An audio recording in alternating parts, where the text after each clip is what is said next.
I'm going to invite Dr. Rohan Lewis from the Faculty of Education and Liberal Studies, University of Technology. He will be chairing this session, and he will be supported by the guest presenter will be Mr. Ramon Iriate, Program Specialist in Education at UNESCO. I'm inviting you to the podium, Ramon. Ms. Patrice Parris Searles, Making Learning More Visible in Trinidad and Tobago. And Dr. Henry Gray from the Heart Trust, the Director of the Learning Resource Development Department. And I see you here, Everton. Okay, Dr. Everton Lewis will be in place of, you will be chairing in place of Dr. Rohan Lewis. Ladies and gentlemen, welcome to our plenary session number 6. All right. As was noted, if you look at your program, it says the program will be chaired by Dr. Rohan Lewis. Now, Dr. Rohan Lewis is my boss. He's unavoidably absent. He's actually traveling. But a joke that I enjoy is when students come up to the office, they ask for Dr. Lewis, and they're sent to me. And the first question I asked them, I said, are you sure that I'm the person that you want to speak with? They say, yes, you're Dr. Lewis. And I said, yes, I'm Dr. Lewis. But I'm not Dr. Rohan Lewis. He's the Dean of the Faculty of Education and Liberal Studies, and he has sent his apologies. Our strand this morning is going to be focusing on TVET and sustainable development. This strand will explore TVET and its contribution to sustainable development by way of curricular policies and their practices. There will be emphasis particularly on environmental sustainability. Now, our guest presenter is, let me just make sure I have the name. There are two different spellings in the program. Dr. Ramon Iriate. All right. My Spanish is not what it should be. I need to go to Spanish classes. Dr. Iriate is an education program specialist at UNESCO's Regional Bureau for Education in Latin America and the Caribbean, based in Santiago, Chile. He is responsible for the management, implementation, monitoring, and reporting of the Regional Program on Education for Sustainable Development, TVET, and Global Citizenship Education. He is also assisting member states in the development, implementation, and assessment of national policies for STEM and ICT in education.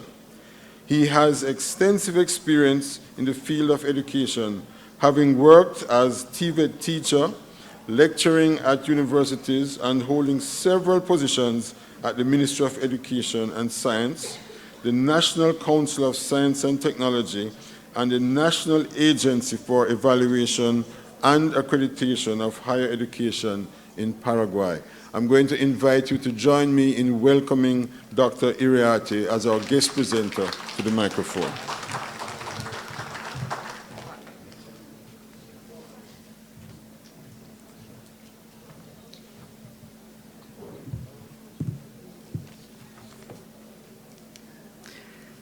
Good morning, everyone. It's a pleasure to be here. Thank you for the invitation. I represent UNESCO. You know that UNESCO is the specialized agency of the United Nations for Education, Science, and Culture. And what I would like to present now is what we are discussing at a global level and what UNESCO is doing in Tibet and how we can be of support in these efforts in the Caribbean to strengthen the national TVET systems. First, I would like to say that we are always committed to achieving the Sustainable Development Goals. These are goals that have been agreed on in 2015. And as you can see, practically all the areas are related to TVET.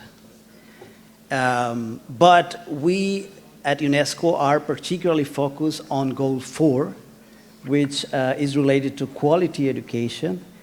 And we are also connected with Goal A, which is related to securing good jobs and economic growth for the future of our countries. So these are the main elements, although we can see all the topics covered by these 17 goals are in a way related to TVET programs. Within this goal number 4, which is about ensuring inclusive and equitable quality education and promoting lifelong learning opportunities for all, there are 5 sub-goals that we can see here. First is related to access. We would like to promote more access to TVET program for men and women that is also affordable and at several levels and several ways to access TVET also. The second is that this training is relevant, and it has been mentioned a lot in this conference, the relevance of TVET. So this is also a principle in the, among the goals of the sustainable development. We are also concerned about the gender disparities, and UNESCO is making also great efforts to promote the access of more women to careers that are traditionally more male-oriented. And so we are doing a lot of projects trying to promote not only on TVET, but also we are connected with STEM education and also what we call technology education. It is important to notice that we understand TVET as a process that has to start from the beginning of the educational process of the kids. So the children need to learn what kind of jobs are there available, what kind of talents they have, and they have to discover that over the process. So it has to start actually very early in formal education so that when they reach a point where they have to select a career, they are informed and they have already developed their vocation. So this is a more systemic vision of TVET that it has to be developed, because usually TVET is more focused on the professional side, but the structure, the platform to develop those vocations is not very strong in educational systems in the region. So we are trying to support not just technical high schools or tertiary TVET institutions, but also trying to find ways to integrate technology, what we call technology education programs into elementary school, where kids can develop these abilities through, for example, woodworking or metalworking or other areas that will be important for them. Okay, I will go to my next slide.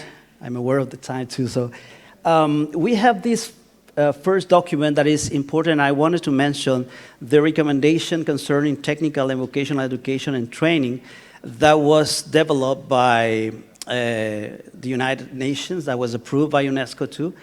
And this is an important document that was a product of a world conference. We are celebrating this year 30 years of the first World Conference on TVET that was in 1989. And then we had a second UNESCO conference on TVET in 1999 in Seoul. And the third World Conference on TVET was in 2012 in Shanghai. And from that conference in Shanghai, there was a product that was the recommendation concerning technical and vocational education and training. This is also aligned to the SDG 2015 and also stresses the importance of TVET for employment, for decent work and lifelong learning, inclusive and sustainable growth, social equity and gender equality, and environmental sustainability. These are all the main concepts related to TVET. there are some elements in the concept and the vision of these recommendations. First, there is a lot of discussion, conceptual discussion actually today, about what TVET actually is. So it is important to have a clear notion of what we are talking about when we talk about TVET. And we've been supporting several states here in the region too, and we've found that the concept of TVET is understood differently from country to country. So UNESCO has actually proposed a definition for TVET, but it is still in process of getting actually adopted, but it is an ongoing discussion actually, and we saw that it's important to define first the concept of TVET that will be common for a country or for a region or for the world. The second point is that the recognition that TVET can take place at different levels and with different approaches in education. What we also found in the region is that TVET is offered by many different institutions, many different ministries, public and private institutions, and sometimes it's hard to see that these TVET programs as a unified or a single conceptual vision of TVET. So this can be a problem because sometimes these programs overlap and sometimes they are not mutually recognized. So this is also one of the things that UNESCO is also dealing with in the region. Then the recognition that TVET is not only concerned with specific skills for work, and this has also been mentioned a lot in this conference. We need to start working on other skills that are also relevant for work. It has been mentioned today also aptitudes and learning how to learn, literacy and numeracy skills, transversal skills, and citizenship skills. These are all skills that are also recognized as important to relate or to get a job. And also the recognition of TVET contributing to sustainable development in a way that it empowers people and organizations, it promotes employment and also decent work and lifelong learning. Just very quickly, there are 4 aims in this recommendation. One is to empower people, and empowering people means basically giving them a key for the future, for independent future. And also another aim is inclusive and sustainable economic growth, social equity, and environmental sustainability. There are 5 different scopes of this recommendation. One area is policies and governance. Another area is quality and relevance, monitoring and evaluation, research and knowledge management, and international cooperation. These are 5 different areas of recommendation. Then we have a lot of recommendations included. This is a document, you can download it, it's online, so I will just mention some specific recommendations that we are focusing on at UNESCO right now in this period, 2019-21. And there are 2 specific recommendations that we are focusing on projects. First is to link educational and training system to the world of work. This was mentioned today also, the connection with industry, which is recognized as one of the main and common problems, not just in this region, also in Latin America, also in several countries in the world. So this connection between the world of education and the world of work is really a challenge for us educators also, because I've worked in education for a long time too. So having ways, I think the presentation of Mr. Reader today was very important because it gives the perspective of the industry. And our challenge is, as educators, how we find the ways to respond to that, to those needs. So that's the main challenge. So UNESCO is trying to develop some projects to find those ways and to help ministries of education or school principals or TVET teachers to find those ways to respond to industry. By the way, one of the ways that can happen is what was mentioned today about practical experience of TVET teachers in industry. That's an approach that has been very successful in closing the gap between education and industry.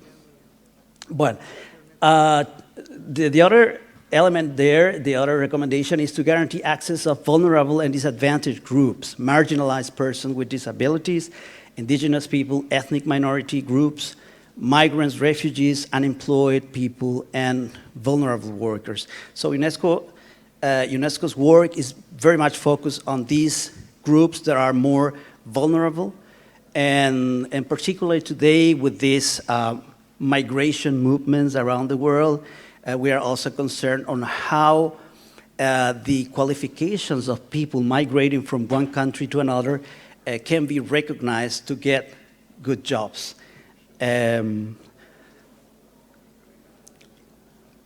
So in terms of quality and relevance, I will also mention 2 points. One is to establish a well-articulated qualification framework. We are working a lot on promoting qualification frameworks because Jamaica has a qualification framework, but not all countries have their qualification frameworks, and not all countries agree with qualification frameworks as a model to improve their TVET system. So there is a lot of theoretical discussions on the value, and we are trying to collect data and see how this is working, and also what the conditions are for a successful implementation of qualification frameworks. One of the things that we've heard from industry, for example, in some countries that we were working at, is that the industry is not very clear of what the meaning of the levels of qualifications are. It's not very clear to many employers what is level 1, what is level 2, or what they mean in terms of qualification. So this is also one of the things that we need to be aware of if we want to extend this experience of qualification frameworks in the region. Then the other point is promote mutual recognition of qualifications at national, regional, and international level in order to facilitate mobility of learners. Another area is the monitoring and evaluation. We see that it's important to share knowledge, experience, and promising practices, and this kind of conference is very important to promote that. There are very few international conferences on TVET, and I celebrate as a TVET teacher also that we can have this kind of discussion and we can meet and we can exchange experiences, and I hope in the future, I was talking to Professor Morris that Latin America can be more present in this conference so that we can extend this exchange of experiences and talk about, and we'll see that our problems are not really very different, that the problems in the Caribbean and Latin America that school principals or teachers are going through are basically the same, and some people are making efforts. So we think, and for UNESCO it's also important to build this network of collaboration so that we can learn and exchange from each other, and that's a lot more constructive. So I'm going to very quickly, I'm going to pass this very quickly. This is another document that we are having as a reference. This is the strategy of UNESCO, a 5-year strategy, 2016-2021 for TVET. And I will just mention some points very quickly. In the area of fostering youth employment and entrepreneurship, we are supporting TVET policy development and review. We are performing policy reviews in several countries here too. Recently we did a policy review in Saint Lucia, and now we are doing the same TVET policy review in Grenada. So basically the idea is to support these member states to develop their own TVET policies if they don't have it, or to assess how they are progressing in the implementation of their TVET policy. And we also have a very strong program on TVET leaders, development of TVET leaders. This is done through our International Center for TVET. It's called UNIVOC. Probably many of them heard about UNIVOC. UNIVOC is the UNESCO specialized center for TVET, and they are having, usually every year, they have a training for TVET leaders. This year, we're going to have probably one in the region, in the Caribbean also. So it's being developed now, the idea. So I hope that by September, October, we're going to have this training for TVET leaders in this region. Some other points, we are doing skills development in informal sector, rural areas, providing support in mainstreaming gender equality, and reviewing and developing TVET policies with a gender perspective. Then we have a very strong focus on sustainable economies, sustainable societies, and then we are providing support in identifying what skills are required for green jobs. UNESCO is also working a lot in the concept of green jobs and what kind of skills are available or are required for these jobs. And we are also collaborating with agencies within the UN system like ILO and other ones. Usually there's a lot of effort made in TVET. There are a lot of international cooperation and cooperation agencies, but what we are concerned about is that these efforts are not aligned into a single agenda for TVET. So some of these efforts and projects sometimes overlap, and it's a lot of investment in them. So we need to come together, UNESCO, UNICEF, ILO, OES, OEI, and all those organizations working in TVET projects, and build a single regional agenda that we are going to be supporting. And that's what we are doing now in this process of aligning our work in TVET. And I'm going to close with this last slide. This is what we are focusing on as guidelines for the development of national plans for TVET in the region. One of the topics is the qualification frameworks, of course, also involving all major TVET stakeholders. Participation in this process of reflecting on TVET is very important, and nobody should be out of this discussion. There should be industry, but there should also be the principals and the teachers that are there every day with the students, and even the parents sometimes, because some countries have technical high schools with teenagers. So we have this idea of building a network of stakeholders. We can talk about TVET. We are also concerned about developing open and flexible learning path where students or young people can access a single TVET system anywhere and can go out anywhere. So the system should be flexible enough to respond to anyone's needs. So now we have the experience that people have to adjust to the system so that they may go through. But actually, it should be the other way around. The system should be able to adjust, should be flexible enough to adjust to the realities of everyone. We are also working in governance. How is the TVET system governed?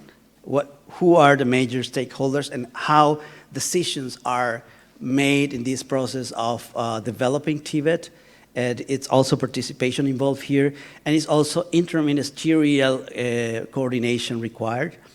We're also working in quality assurance, and this is also very important and also very, very new, to develop indicators for TVET development.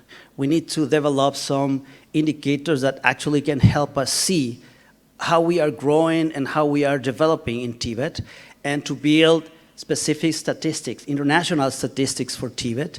And this is also an important aspect. UNESCO, has an institute for statistics. So we are working with the UIS, UNESCO Institutes for Statistics, to develop some indicators for the development of TVET in the world.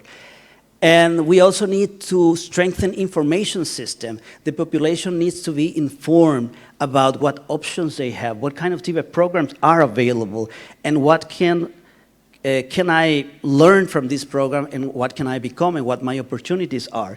And sometimes that information is not readily available. So we need to improve the information system for society about TVET. And the last topic that also was mentioned a lot here was funding TVET. What kind of options we have. We know as TVET specialists that TVET is a very expensive educational strand. TVET requires a lot of investment, and sometimes in our countries that are mostly developing countries, the budget is not enough to cover all needs of TVET, of a sustainable quality TVET program supply. So what options we have? If the ministry can't cover all the costs, what are the other options? And we have several mechanisms for funding TVET, and that's what we are working on too. So this is all that I wanted to share with you today. I thank you very much for your attention, and I'm open to any questions later.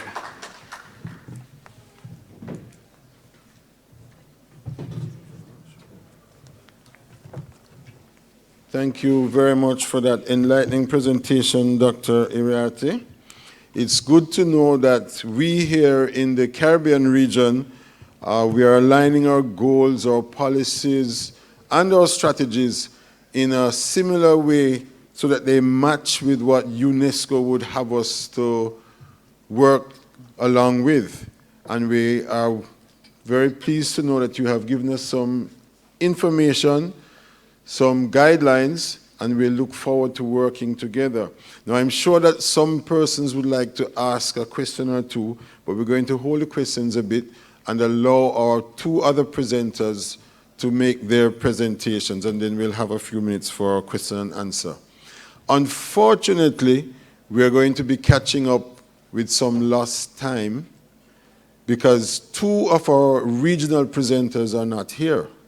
And if they happen to be in the auditorium, could they identify themselves? But in the meantime, we're going to move on to our first presentation, which is actually presentation number 2 in your program. And this presentation will be made by Dr. Henry Gray. The topic, well, we'll allow him to give his topic, but while he comes forward, I'd like to say that Dr. Gray is an educator and electrical electronics engineer. He is currently the director of the Learning Resources Development Department of the Hart Trust NTA. He has guided the development of 4 special educational needs models for the hearing, visually, physically, and intellectually challenged learners. Please welcome Dr. Gray to the microphone.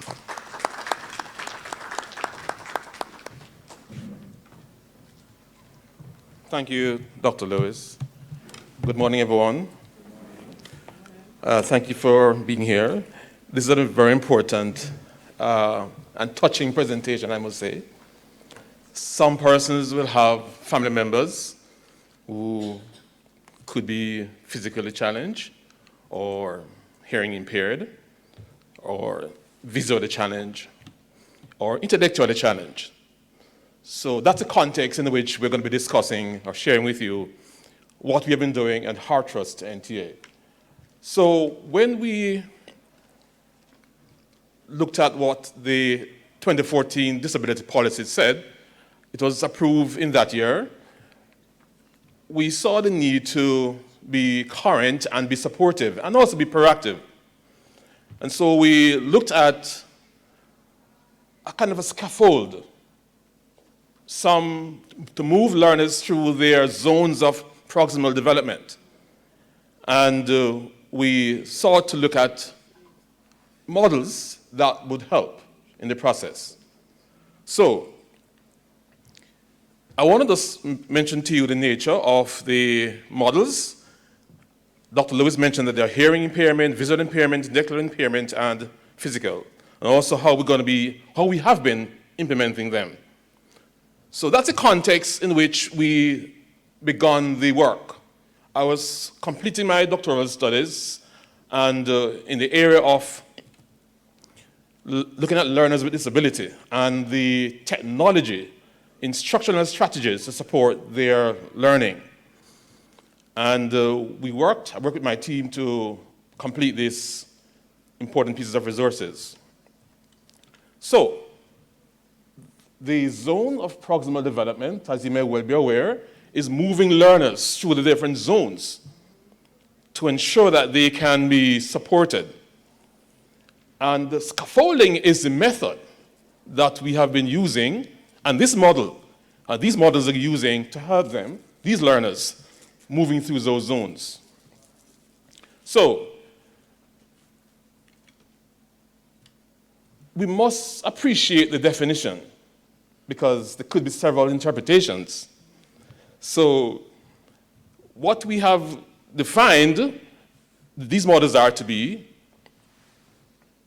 instructional and administrative strategies to support these selected areas of disability, educational structures, facilities, and mechanisms to support inclusion, because no learner who has a disability should be in a class and feel excluded. So inclusion is very important. Contents to support such delivery. Individualized educational plan is a part of this model. And of course, helping them to transition from training to work. That's how we have defined the model. So we'll begin with the first. And these are just explaining to you what these models are.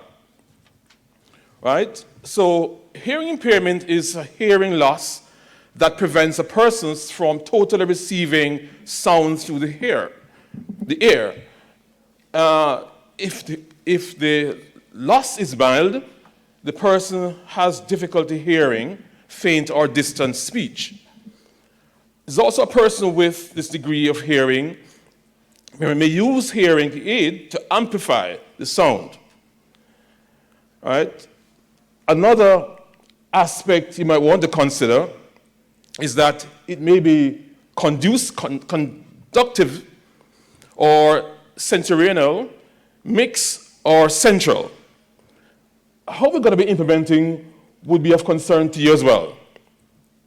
We have been using the American Sign Language strategy to help in supporting these learners.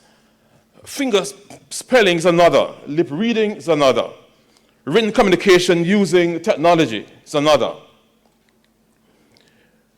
I must say that HeartTrust has begun the process of implementing, and we will continue based on resources that would be allocated to this area.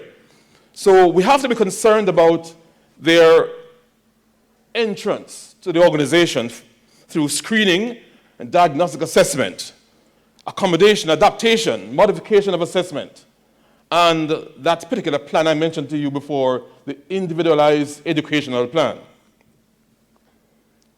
You might can't see this so well, but it has to do with on-screen sign language interpreters, training equipment and software to support such learners, video phones being visual and tactile in their alerting device, captioning, and I mentioned before the transition plan. Every such learner coming to us must be supported with a plan. Because imagine that they are trained and not being able to access work. We really have to help in our general approach to helping them to access work. That's part of our mantra. Now, let's look at the other model. It has to do with visual impairment, color blindness, low vision, some are legally blind, and some are totally and functionally blind. You know, these learners don't want to be treated as though they are lesser of a person. We have to show respect and the appropriate etiquette is important for them. We have Braille, and we have been brailing materials to supporting these learners, screen readers, and we have to find ways of accommodating them.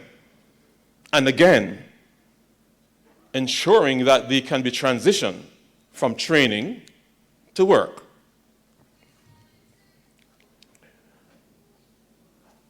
Model 3 speaks to those with intellectual impairment. Some may be mild, moderate, severe, profound, and sometimes it's difficult to even specify.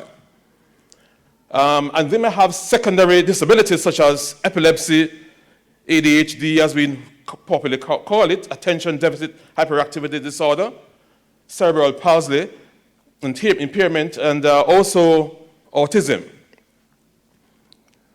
We have to find ways of ensuring that they can access training and be supported through training and transition. So looking at the histories by direct observation as well, we have systems to look at their IQs. We are strengthening those systems, but some may be moderate and some may be severe as well. And we have to find ways of assessing them. Where we don't have the systems in-house, we work with other institutions to support us being able to do the assessment. And then to admit them to training. And admission is also a challenge sometimes because training of the officers to do these kinds of work, to do the assessment, can be a challenge. But we have to strengthen our resources in terms of equipping staff and working with the established institutions in the country to assist us in these admission procedures. But we have to put systems in place to deal with the demand. Although we don't have a lot of demand right now, but we have to prepare for the demand. And we can't allow Patrice not to be in a position to be addressing various kinds of learners. So we must plan for training and assessment as well by adapting the curriculum in a simple way that all such learners can access and use. Significant use of the individualized educational plan, and to orient the staff to be able to conduct appropriate assessment. We also are suggesting and encouraging our organization and others too to have a special educational needs specialist on staff in preparation for various kinds of interventions, not only those that we see and can identify, but sometimes we are challenged with issues in the learning space where these specialists can support and assist. And to ensure that our class arrangements are a little smaller to address some of these needs. Clear and precise instructions are needed and structured facilities to enable these learners to access and move through the training. We also look at various kinds of assessment modifications. So it's not just giving a test. It's being able to give an assessment. A test is an event. An assessment is a process. So we have to find ways of moving them from one stage to the other. Yes, scaffolding and zone of proximal development. Moving them through the various zones to strengthen their competencies in the various skill areas. Portfolio is also used, and it's important that we consider this, even for other kinds of interventions and practical assessments rather than written. Facilities are important, so we are strengthening our facilities, and this is a work in progress because we really want to be in a position so that when our friends, our relatives, or our learners access our doors, they can have some support moving through the training. The last model I really want to look at is the mobility challenge model. that deals with mobility challenged persons. And there are various kinds of persons with mobility: orthopedic impairment, neuromotor impairment. And these may occur at birth or before, but we have to plan for them. And so even cerebral palsy is one of those areas that we have to consider. Spinal bifida. These are issues, they are real issues, and we can't ignore them in recruitment. So, in preparing for these kind of learners, we must work with established institutions to get an individualized educational plan. We have begun the process and we are strengthening that. And just in case you missed what that kind of plan is, it's a plan that is comprehensive in documenting the details of all major aspects of the impairment and the journey from training to work. And that's very important for us and for the learners, because instructors, various staff members will be involved in using this plan. So we must be concerned about our facilities, especially for those who are physically challenged. Steps, heavy doors, cramped spaces, teaching rooms, narrow corridors, physical access, use of wheelchairs. All these are important for us to consider. And those of you who have not been considering this, for other, if you're stakeholders, please do. It's a necessary part of planning for TVET. It's our TVET learners and your other learners. Well, all learners are TVET, I must say. We ought not to be separating academics from TVET. So, we have to look at storage facilities as well, emergency kit, and so on.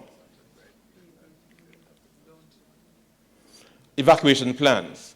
Let's say there's a disaster or some various issues that would, cause our environment to change. We must plan for this. And these are part of the models. So, if you have not been looking at your class accommodation and your delivery considerations, this is an opportunity for you to begin the process. Just in case. To be prepared is better than to be reactive. And we must plan for them, whatever you're going to be doing, whichever kind of skill, for them to be transitioned to work. It makes no sense. You train, and persons can't find jobs. That's not how TVET works. When we are in TVET, we are certain that you're going to be getting a job, so we ought not to be training for persons and they can't find a job afterwards. But we have to empower them, scaffold them in those jobs. So, certification is an important aspect, and in heart, we have been doing job placement. So working with industry is very important.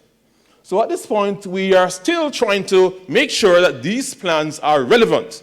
They were developed some years ago, so we're reviewing them as we speak, as we seek to strengthen implementation and so on.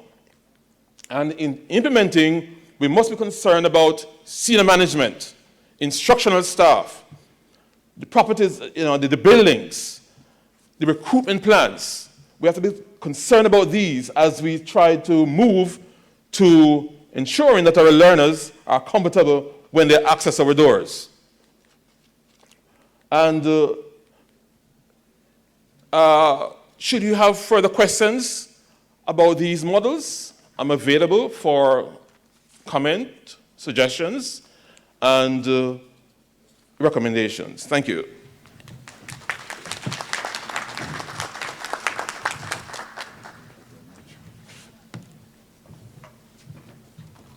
We thank Dr. Gray for that very enlightening presentation. Not only must we cater for the development of TVET, but it must be fully inclusive. We have to guarantee decent employment and lifelong learning, even for those individuals who have challenges. They should not be left behind. So we thank you very much there, Dr. Gray, and I'm sure there may be a comment or a question, but we're going to hold on to that for a little bit.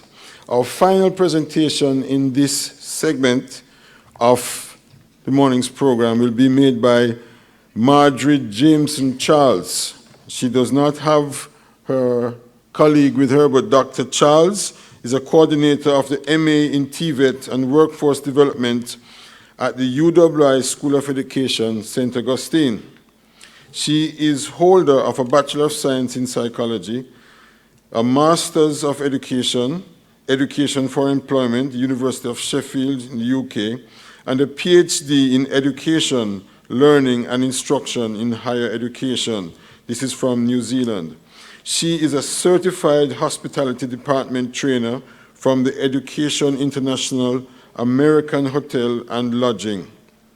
She recently completed the certificate in TVET leadership at UNIVOC, that's Bonn in Germany. Please welcome Dr. Jameson-Charles to the microphone.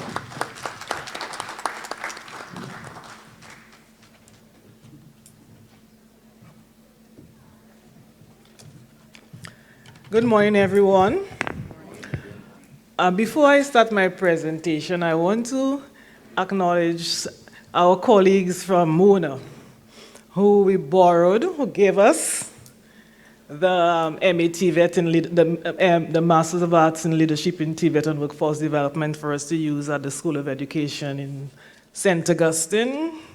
And it has been, we have our 4th cohort, and we have used everything that you have given us.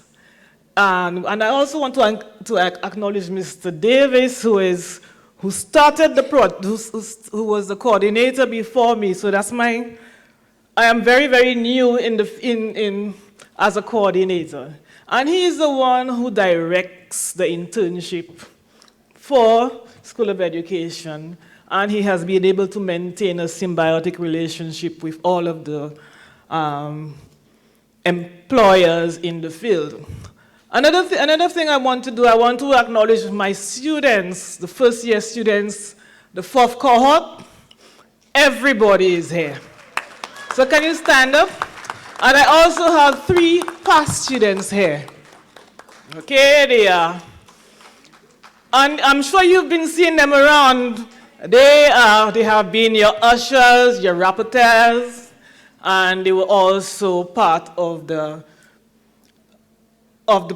program, being part of them. So I want to say, as a proud mother, that's what they call me, that they are here and they have been doing they have been doing a good job, and I want to acknowledge them, and I want to also acknowledge Mr. Davis, who has been really there with them. So, that being said, I want to look at engaging industry in the development of TVET curriculum from a relationship management standpoint. And I am looking at Saint Lucia. Although I work in Trinidad and Tobago, I am a Saint Lucian. And in the words of our national anthem, we say, sons and daughters of Saint Lucia, love the land that gave us birth. And at the end of the anthem, it says, wheresoever you may roam, love, oh love, your island home. So, therefore, I am going to present on my island, St. Lucia. And now, that's the clicker.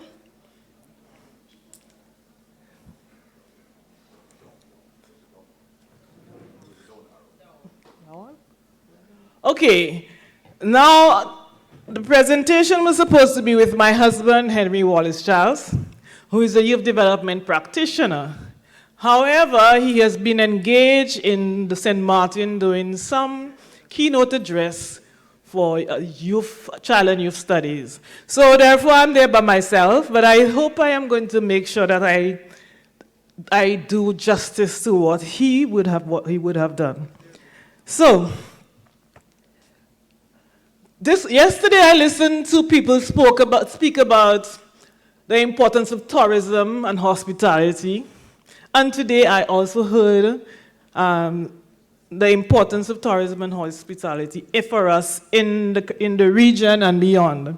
So there are a number of things we need to talk about. We need to look at how tourism has evolved over the years.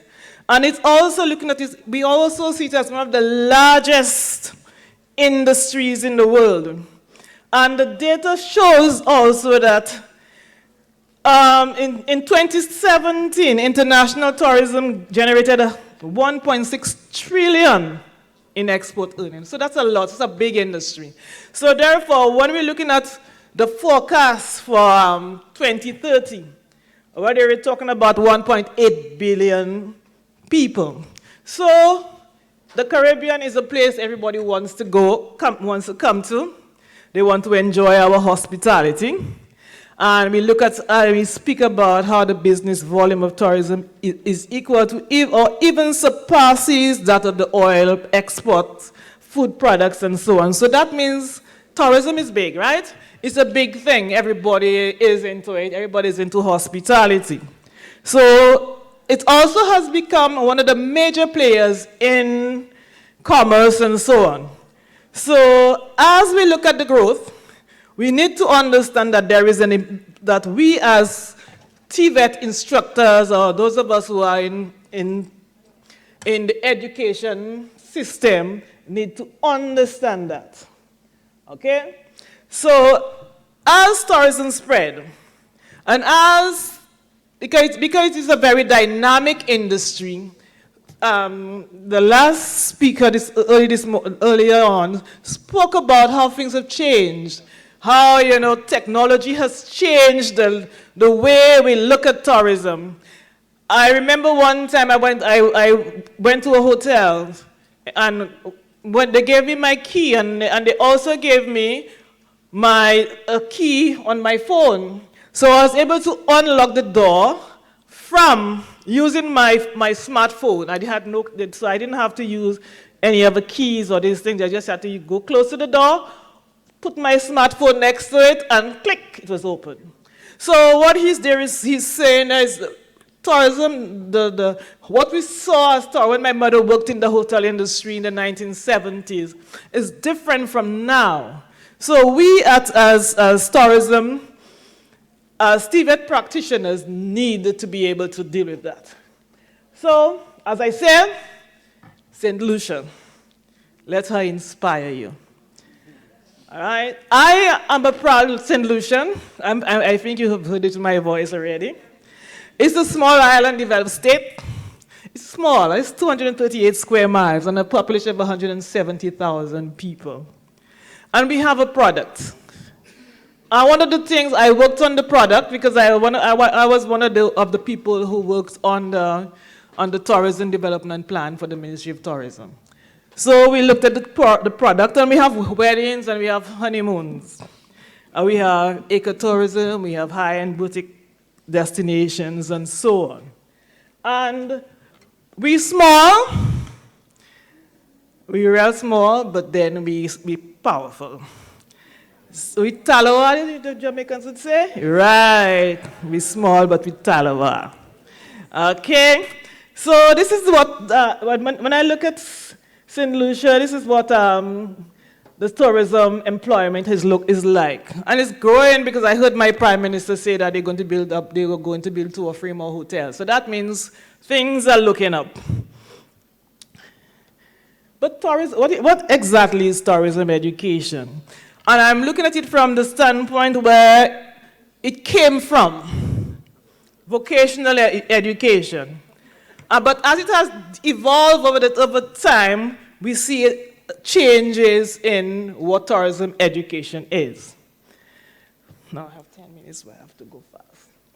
So the issue here is, in my country, I worked at 2 resorts when I was a little younger as a training manager. So I was able to see a number of things happening in these resorts. So although it is tourism education and tourism has accelerated over the years, what we are finding is that there is a disconnect between what we do in education and what happens in industry, as our past speakers spoke to. So what we were concerned about is, why is there a disconnect? And also I were concerned about what is the relationship between education and industry, and how can we, as technical vocational practitioners, bridge that gap. So we wanted to find out how are we going to find that. So we checked all of the perspectives on industry and education, and we found a theory, a relationship management theory. We didn't get it in education. We borrowed it from public relations. And we found it was difficult to define that term, relationship. But we said we're going to use it anyway. And we're going to see how we're going to juxtapose the public relations theory into the relationship between industry and education. So we look at some of the conditions that were necessary for, what did I do? Down. Okay, we look at what some of the conditions that were necessary for the relationship to develop. And these are some of the conditions we found in the public relations theory, and then we use it for our tourism industry. So there we have the perceptions, and they must have perception and expectations and so on. So you could read, so I don't have to do. So what was our focus? So what we looked at, the relationship management, from what we call a systems and resource dependent perspective. So we look at the systems as a set of interdependent units which work together to adapt to a changing environment. And then we look at the systems interdependence. All right, so I'm going to just give you a half a minute to look at what it is.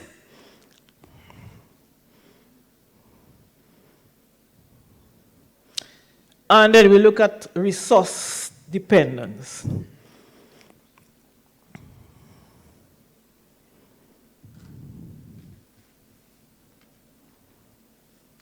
So after we did the reading from the public relations, we came up with this definition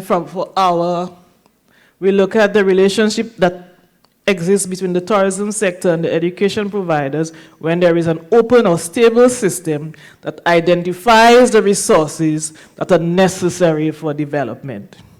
Okay, and when we also looked at said that this relationship management will seek to harmonize and synergize the relationship between the two entities to realize the targeted benefits from the system. So after we did all of our readings, we came up with this.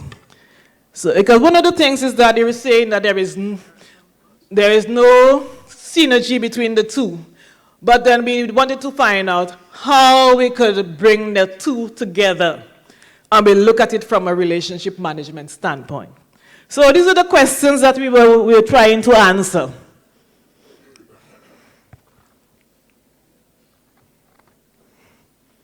Okay? So we're trying to answer the nature of the relationship. We want to look at the strategies to be used, and we wanted to understand the impact of the relationship on the development of the industry-specific skills.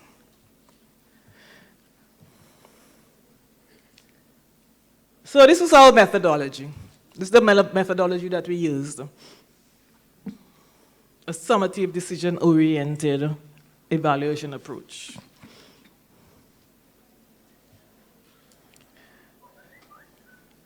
And this is our sample. We look at accommodation, food and beverage, travel and attraction, and we look at other tourism-related related services. And when we look at, if you had to further disaggregate, This is what we look at. So we had hotels, guest houses, apartments, we had restaurants and bars, we had a seaport transportation, the Ministry of Tourism, Tourist Board, Customs and Immigration. So we look at all of them because we wanted to understand the relationship and how we could harmonize. Okay, so what we did, we conducted interviews with the different members of the sector.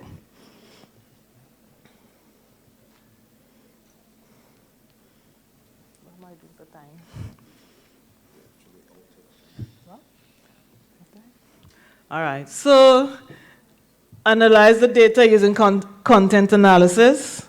We look at the nature of the relationship, we look at how it is maintained, and so on. We look at the resources that were needed.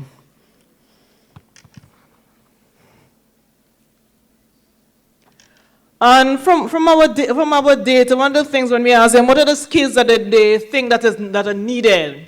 If you realize, as our learned colleagues spoke about this morning, industry-specific skills, academic and employability skills. The skills, the social, emotional things that, you know, if you don't have that attitude, you could have all of the accolades, but the attitude is important. All right, so I wanted to know what is the state of the relationship between the industry and the educational sector. And I had it into two things. I look at the negative and I look at the positive relationship. So I'm going to give you a little time just to look at it. We know about the resources because you spoke about how expensive it is to have TVET in school. All right? And I want to share some of the voices. This is some of the voices from the different players, the different employers. You know, they always say, we do not know exactly what's happening, you know. Okay? I have no idea. The internship program is a good idea, yet there's need for more collaboration. Okay. All right, the next thing we wanted to look at is how do they maintain the relationship? Because many times we start relationships, and we do not maintain it. So how can we maintain, or how are the relationships maintained between industry and education? So when they wanted to talk about the collaboration, we talk about the structured career guidance, we talk about equipping the institution with persons who have industry experience. The sector needs to be proactive in working with the institution and set an advisory committee to revisit the curriculum. And these are some of the voices.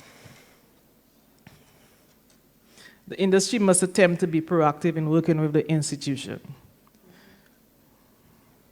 And so on. So in summary, we look at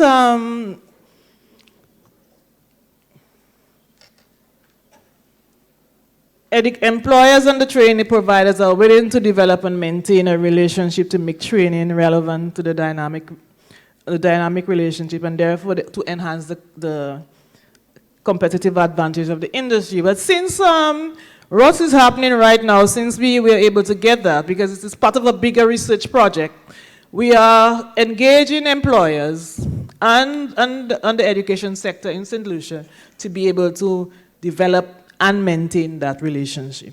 So this is one of the things I'm going to be doing later during the year. I'll be going to Saint Lucia to do some work. And so therefore, to conclude, to end, we'll be looking at the effectiveness of relationship management. And it is useful in understanding how education and industry can develop and maintain relationship for greater efficiency. And it is important for education providers to enhance their links with the stakeholders to develop a symbiotic relationship that would enhance the quality of instruction and as a result, the quality of the graduate. And I want to end again. Some of my some of my references. And I also want to remind you, Saint Lucia, let her inspire you. Thank you. All right, colleagues, we have listened. I'm sure we have comments that we'd like to share, brief comments, and a question or two. I'm going to ask that we keep our questions to questions. Keep them short. We only have 5 minutes for this, the conclusion of this session. So is there anyone who would like to ask their first question? We have Dr. Iriate here, Dr. Charles Jameson, and Dr. Gray, who made the presentations. We have a question at the microphone to my left. Asking a question, I am going to make a comment, and I ask everyone to listen carefully. Please. We have spoken a lot of keys for future global sustainability, and we have invited the Almighty here every day. He has responded. And he says that he wants us as a global community, because we are from all parts of the world, to consider very seriously networking in prayer. So whether we are here in the conference, or we might be at home doing chores, we are in some important meeting, we are driving our vehicles, or we are on the flight to some important delegation, he wants us to pray, which is simply talking to him. We might be shopping in the market or the grocery. There is always time to network and pray. So I thank you for your kind response. I am merely the messenger delivering the message. God bless. Thank you very much. Thank you very much. Our next question or comment, please. We have a hand here. If you have a question, I'm going to ask you to move to the nearest microphone so we can speed up the process, please. We don't have a lot of time. To Dr. Jameson-Charles, thank you very much for such a fulfilling presentation. But I must add that at times there's a challenge in engaging industry. So I'm wondering, in looking further at your investigation, if you could explore the use of the stakeholder theory to help to guide that aspect of the discussion. Thank you very much. Thank you very much for your recommendation. I will look at it.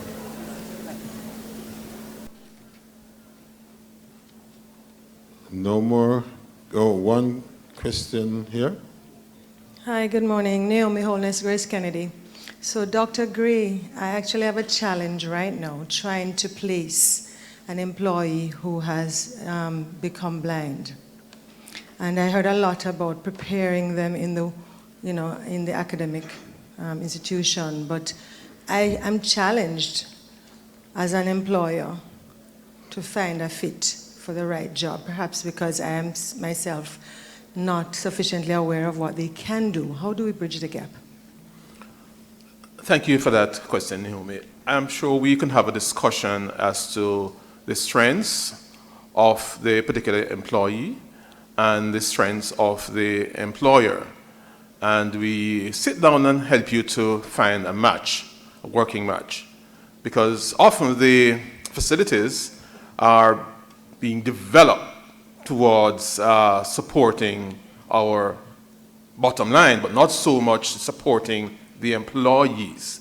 So we can have a conversation on helping you with looking at both of those strengths, those of the competencies of the employee and those of the employer, and see how we can work through the challenges.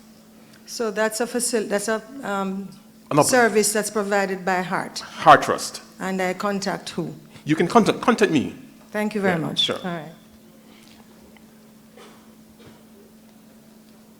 I recall as a student at UWI, we had a telephone operator who was blind, but he was extremely efficient. Yes.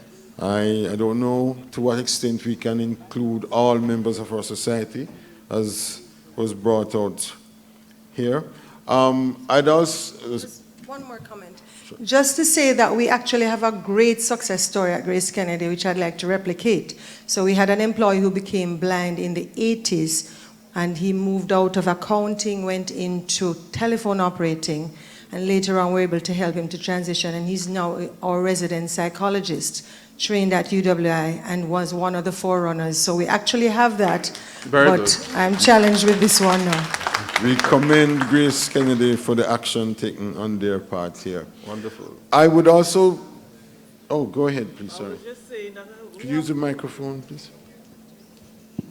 I hope I'm not putting her on the spot, but we have a student at the School of Education who's doing an MA in TVET in Workforce Development, who is legally blind. Can you stand, Candice? I thought Candice was she going said- to ask a question a while ago, but she went to the microphone. Right. I good. actually was going to ask a question, and it was actually related.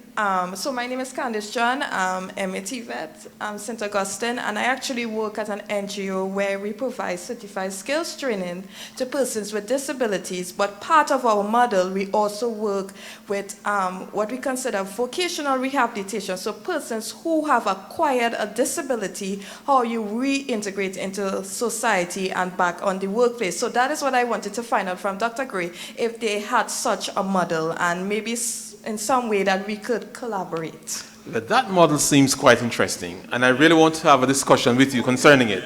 Thank Absolutely. All right, thank you. Well, ladies, and last question. This would have to be the last one. Okay, good morning.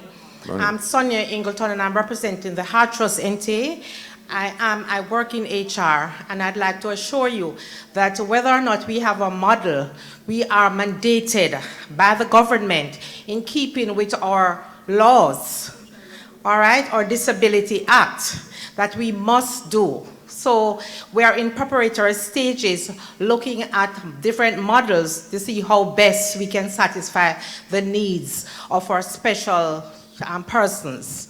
So be assured that it is mandatory by the government. We have to do, like all government institutions, it's mandatory that we recruit a percentage of these persons with disability. And we have been on board for a little while because one of our senior directors for workforce development has been the chairman for one of these disabilities foundation. So we are on board in trying to see how best we can facilitate this worthwhile endeavor. All right, before you leave, please, could you identify yourself first, your name, and I may have missed it. Okay, I'm Sonia Ingleton. I'm from Heart Trust NTA. I work in HR. All right, I'd like to ask you a question, if you don't mind. Go ahead. Is provision made for workers at the lower levels to be integrated into the workforce, or is provision made for the higher echelons of administration to accommodate persons with challenges? As a training and development organization, we cannot not start at the lower level and then go to the top. That's how we do it. All That's right. a model. In fact, for years, a telephone operator at Stonehill has been there, and he's blind. Yes, we have taken it That's seriously corporate as to the well. fact that we're also looking at our infrastructure because we must have our buildings so fitted to make the place ready for these persons. So we are retrofitting as well for our established institutions and those institutions that are currently being built. All right, I see Dr. Iriate shaking his head in agreement, knowing that something good is happening in the Caribbean region. Well, ladies and gentlemen, let me thank you very much for your attention, and I'm going to ask that we give a round of Yes. Oh, go ahead. Oh, Mr. Gray wants to wrap up something. there. Just before we close, I want to say that Heart Trust has listened to the concerns, both internally and externally, in terms of job readiness, being ready for the job. So those soft skills, being those employability skills, digital literacy, and cognitive skills are those three components that we have deliberately placed into a curriculum, a document that can be used by anybody in TVET to support training. We do not want, beyond this point, learners to be leaving our institutions without being job ready. meaning that when they go for their interviews, the first interview, they should be having almost 100% of being accepted. So, job readiness for us means being digitally literate, having those resounding employability skills and cognitive skills to be able to function effectively in the workplace. All right. As our panelists exit the platform, let us give them a round of applause, please. Thank you.